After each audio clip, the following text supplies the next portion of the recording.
friends, and welcome back to another episode of Last Minute Laura. This one's not really planned. I just started working on something and thought I would bring you along for it. I have some unspun roving. I have Briggs & Little 5-strand unspun roving that I have woven into its skein hank thing, and I'm gonna dye it today. I actually did some natural dyeing yesterday, and if you were watching the live stream, you've already seen the colors that I got. But I want to exhaust my dye bath, and I want to kind of show you what I'm working on. Okay, so I'm gonna just talk through what my plan is for these yarns that I'm dyeing today, and I'm going to tell you, or show you, I should say, some of the things I've made before and kind of what I'm working towards with this dye batch. So, first things first. This time I'm going to be using 2 different mordants. Usually I have been using one thing at a time, either no mordant, alum salts, or iron. Today I'm going to be combining alum salts and iron into the same skein, which should, in theory, give some variation in the color. I'm going to show you. When I used alum salt alone with Concord grapes, I'm using Concord blue grapes that I harvested from my parents' farm last year, and they're frozen in my freezer. When I used Concord grapes on their own with alum, I got this really beautiful, kind of like August sky blue. I don't know another way to say it. For me, that's what I see when I see these two together. And then I did the same process, but I added iron for the mordant instead of alum, and I got a very denim kind of gray blue. You can see they're pretty different from one another, but still really beautiful. Today, I thought if I combine both of those procedures, I might be able to get something that has both of these blues sort of striated or maybe mottled between them. I don't know exactly how I'm gonna do it yet, but I did want to show you the variation that iron gives you versus alum. So this, like I said, Concord grapes, and then the yellow is actually the dried skins from yellow onions. If you see with iron, so this was done with alum, if you do it with iron, you get a really beautiful olive green. So these two colors are the same product as these two colors, just this was mordanted in iron, this was mordanted in alum. So today I'm starting with some colorless, this is actually bleached white Briggs & Little sport weight wool. Hold on, there's a train going by. I'm also going to be using some of their unspun roving. Let me actually grab one of those. So I'm going to be using bleached white sport weight wool from Briggs & Little, as well as, is this bleached white as well? Natural white unspun roving from Briggs & Little. I want to see what I can do with both types.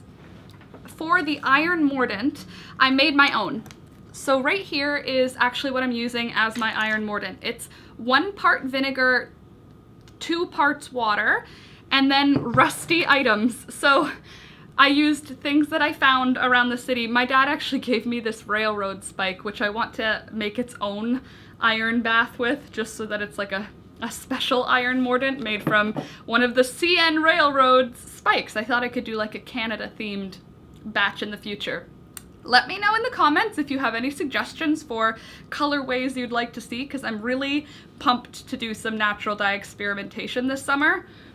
And it's starting with some new mordants. So I found some rusty items around the city of Toronto, and now I collect them whenever I see them on the road. Nuts and bolts and screws and nails and bike pieces and brakes pads from cars and washers and coat hangers and bobby pins. I've collected them all. I have a bag that we take with us to collect, and then I add it to this mordant mixture, and I give it a little bit of a shake once in a while, and you can see that makes it opaque. And basically I just add about 1/4 of a cup up to a cup to my dye bath, and it's been working. So I'm not an expert yet. I don't really understand like the amounts that are in this, and I don't have a way to test it yet. So maybe that's something we'll do in the future. But this is what I'm using, about between 1/4 of a cup and 1 cup per skein, I would say, of this water.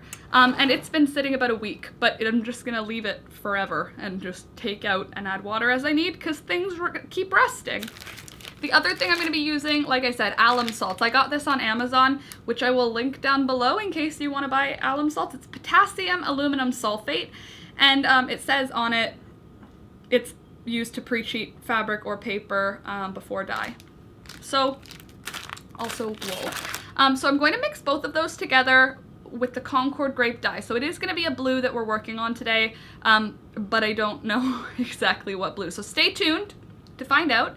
The next step, though, is going to be getting the yarn mordanted. So I'm letting it sit in that soapy water pretty much all day today, and then I'll come back tomorrow in the morning or today in the evening, whenever I actually end up doing it, to mordant the wool. I might not even do that until the day after tomorrow, so maybe I started this filming a day early. It doesn't really matter. In the end, we're gonna have colorful yarn. So I will show you what we do next via editing. Okay, so here is my new dye pot. It's actually a canning pot that my mom gave me, and I have some skeins soaking with some dish soap in here. It's to take off any of the oils that are on the wool and to prepare it to be mordanted. I'm gonna probably leave it in this soapy water all day today, but this is just some preamble so that you can see where we get started. Okay, so first I'm just going to take all of the skeins of wool out of the soapy water. Now that they're rinsed out, I am adding about a cup of that iron water solution and getting those skeins all soaked in that and filling up the pot back with water again. I'm gonna put this on the stove on a medium-low setting. I'm gonna have Alex do it. And I'm just gonna let it heat up with the iron mordant to pre-treat the wool.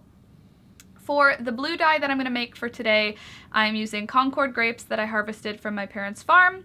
They're just with some water on the stove on medium-low, and then I'm using the pits from about 5 or 6 avocados. I added a little bit of vinegar to the water just to see if I could modify the colors. I'm not really an expert in any way on this part yet. It's just I'm trying to see if I can change the acidity and alkalinity of the water and the dye bath to see if it changes anything for the color outcome.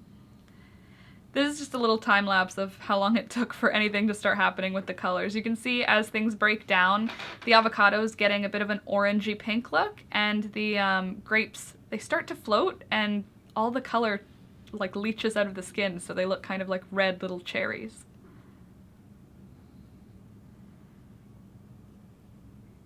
After about an hour and a half, things were looking pretty good, so I got ready to get rid of the Concord grape dye anyway, or not get rid of, I should say, strain out the grapes.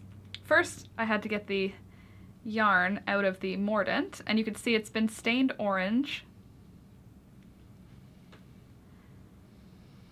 which was kind of cool. It might have been a cool color on its own, but that was only half the process. So now that it's mordanted, then I strained out the avocado pits, and it gave me that kind of an orangey pink.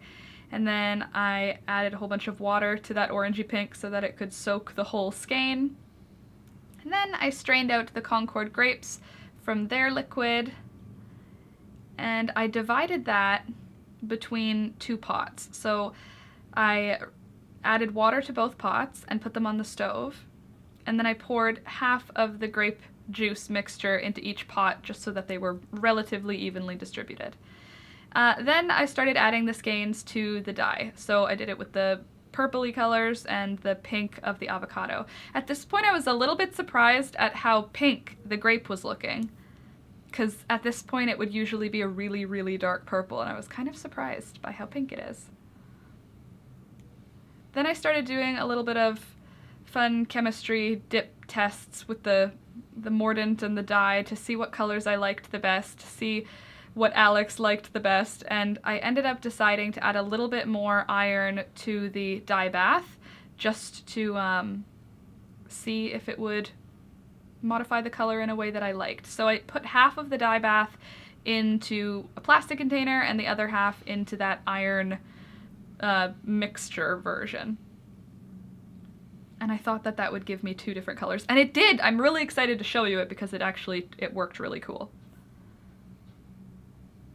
The avocado, I added some iron iron water mixture to the dye bath as well, and it really, really darkened the color of the avocado skeins. Usually you get kind of like a pinkish orange, and these avocado skeins got really weirdly gray with some pretty purpley tones. It was weird. It came out kind of weird. You'll see in the end, but it definitely altered the color. I just on the counter left one of the iron water solutions in a jar so that you can see that it's just full of rusty things. Okay, at this point all the skeins had been sitting for like a full 24 hours, and I rinsed them all out and took them to the bathroom to hang to dry after I rinsed out all of the color out of all of them. And that took kind of a long time for the Concord grapes, but it was worth it when you see these colors are gonna be. Okay friends, so I'm ready to show you the final colors of the natural dye bath with iron as a mordant. First, I'm just going to remind you, this is avocado and Concord grape with no mordant at all. Now, check out this avocado with iron as a mordant. It made such a beautiful mauvey purple. This is the color sample on paper, just so you can see the different sort of shade you get on paper. And this is in the wool. In person, it has these beautiful purple tones. Even a few green tones in some spots. It's definitely a beautiful neutral and would make something really cozy looking. It's kind of a warm purpley gray, and I really love what the iron did to it. You could see the shift from no mordant to iron as a mordant. It gives you a completely different look to that color, which I was really happy about. Next, the Concord grape, when mordanted with iron, gave this beautiful sort of denim blue, and I don't know how well it's going to pick up on camera, but there are 2 completely different blues here. This blue has more of a purpley tone to it, and this side has much more of a green blue tone. They're very similar because they have a very similar value, but in the paper it's a little bit more visible, the difference in color that we got. So this one ended up a lot more blue, like true dark blue, and this one ended up with a lot more greens in it. But yeah, I dyed half the skein in a modified with iron afterbath and half the skein in an acidic afterbath, just to see if we could get a little bit of a color shift. And it looks like there's definitely a shift in color, and I really like how this one turned out. So I think these 2 actually ended up looking really beautiful together, and they give such a cozy, beautiful look to them. I do really love how these turned out. Let me know though what you think in the comments down below. I am doing tons of natural yarn dyeing, and these 2 skeins are going on my website this week. So if you love these colors and you just need to have them, I have only 1 of each. They are completely small batch.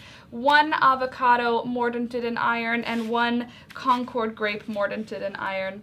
Going up on the shop too, I'll just give you a little sneak peek. I have an onion skin mordanted in iron as well from a previous dye lot. And I also have just Concord grape skins for a color mordanted in iron. So you could see that gave way darker of a dye just by using the skins and not having the juice of the grape in there too. So these skeins are all going up on the website, and you can see the color payoff that we got. So beautiful. And these are color fast and light fast because I used mordants to hold the dye to the wool. So like I said, if you like it, let me know. Leave a like. It's free and it really helps the channel out. And if you're feeling frisky, leave a comment because that's supposed to be extra helpful for the YouTube algorithm. Anywho, thank you so much for watching, and I'll see you in the next one. Bye! Yo, yo, yo. Happy birthday, dear Laura. Yay! Thank you!